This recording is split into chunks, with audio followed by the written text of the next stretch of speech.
While both Poland and Sweden are rather friendly and nice today, they used to fight a whole lot. These military giants fought each other in a series of massive wars between 1600 and 1629. These wars involved a series of Ionic battles and were crucial to the development of Europe in years to come. Let's explore the interesting details of the iconic Polish-Swedish wars. The first conflict between the Poles and the Swedes between 1600 and 1611 was primarily a conflict over Livonia and Estonia, driven by the rivalry between Charles IX of Sweden and Sigismund III of Poland. The war followed the Swedish Civil War, where Sigismund III, previously king of both Poland and Sweden, lost the Swedish crown. This phase of the Polish-Swedish conflicts began when Swedish forces under Charles IX sought to assert control over territories Sigismund claimed, namely Estonia and parts of Livonia. The Polish nobility, confident in their military superiority and expecting easy gains, supported Sigismund's war efforts, only to find themselves overstretched fighting on multiple fronts. Despite initial setbacks, including Swedish control over significant parts of Livonia, Polish-Lithuanian forces, led by commanders like Jan Karol Chodkiewicz and Jan Zamoyski, mounted effective counterattacks. They secured notable victories at the Battle of Kochenhausen and the decisive Battle of Kirchholm in 1605, where Chodkiewicz's smaller force defeated a much larger Swedish army. However, internal strife within the Commonwealth and a lack of resources weakened the war effort, allowing Swedish forces to maintain their hold over key strongholds. The conflict ended in 1611 following Charles IX's death, resulting in a truce that held until 1617. This war showcased the strengths and weaknesses of the Polish-Lithuanian Commonwealth, highlighting its military prowess and the challenges posed by its decentralized political system, which often left commanders underfunded and unsupported.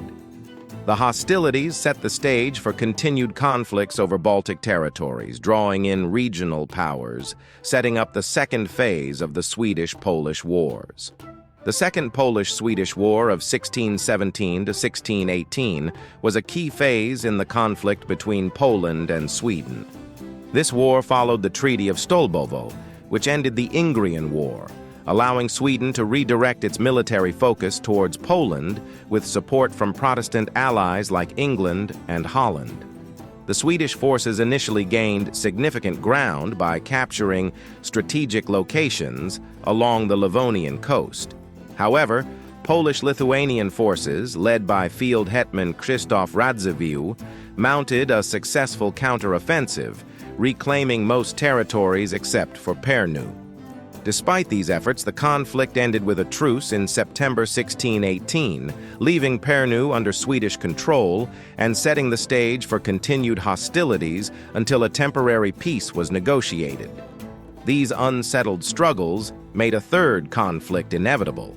The Third Polish-Swedish War of 1621-1625 began when King Gustav Adolf of Sweden invaded the Polish-Lithuanian fiefdom of Livonia, successfully besieging and capturing the crucial city of Riga in 1621.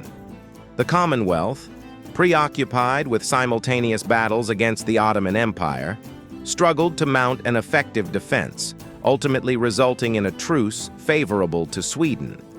This truce, signed at Mitau, ceded significant territories north of the Dvina River to the Swedes, while leaving Riga under nominal Commonwealth control. The war demonstrated Sweden's military prowess following significant reforms by Gustav Adolf and Axel Oxenstierna, which included the establishment of a well-trained army composed of native recruits. Despite Sweden's financial difficulties, the truce allowed them to consolidate their hold over Livonia, as internal Polish political divisions and military inefficiencies plagued the Commonwealth's efforts to reclaim lost lands. Although the Lithuanians, led by Hetman Krzysztof Radziwiłł, made sporadic attempts to counter Swedish advances, they faced setbacks due to internal dissensions and strategic miscalculations. The second phase of the war saw continued Swedish successes as they captured key territories and decisively defeated the Commonwealth forces at the Battle of Wallhof. Ultimately, the conflict set the stage the final war between the two powers, the Polish-Swedish War of 1626-1629. The Polish-Swedish War of 1626-1629 was the fourth and final stage in the series, culminating in the Truce of Altmark in 1629 and the Treaty of Stumsdorf in 1635. Despite Poland's initial tactical victories, such as Hetman Stanisław Koniec-Polski's masterful maneuvers and the surprising naval victory at Oliwa, Sweden's strategic and financial advantages ultimately led to Swedish dominance. Gustavus Adolphus, leading the Swedish forces, capitalized on Protestant support within Prussia and deployed a reformed military that outmatched Poland's in infantry and artillery strength. The war resulted in significant territorial concessions for Poland, with Sweden gaining control over key ports and trade routes, effectively taxing Baltic trade and solidifying its position as a major European power. This conflict revealed the deficiencies in the Commonwealth's military preparedness, notably its reliance on cavalry and lack of artillery support, which became glaringly apparent in engagements such as the Battle of Gorzno and the strategic withdrawal from Prussian strongholds. The war left Poland economically weakened, with significant damage to its trade and infrastructure, compounded by a devastating plague that swept through the regions involved in the conflict. The Truce of Altmark granted Sweden control over several territories and the right to levy duties on Polish trade, which bolstered their efforts in the concurrent 30 Years' War in Germany.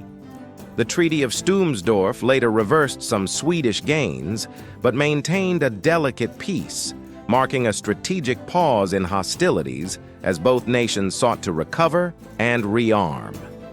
The conclusion of the war underscored Sweden's military ascension under Gustavus Adolphus, who had transformed the Swedish army into one of the most formidable forces in Europe, while Poland's enduring internal strife and financial challenges prevented it from sustaining prolonged engagements against a modernized opponent. These developments laid the groundwork for Sweden's subsequent involvement in the broader 30 Years' War, showcasing its rising influence and military prowess on the European stage. Dziękuję. Remember to like and subscribe, or you will lose a war to Sweden.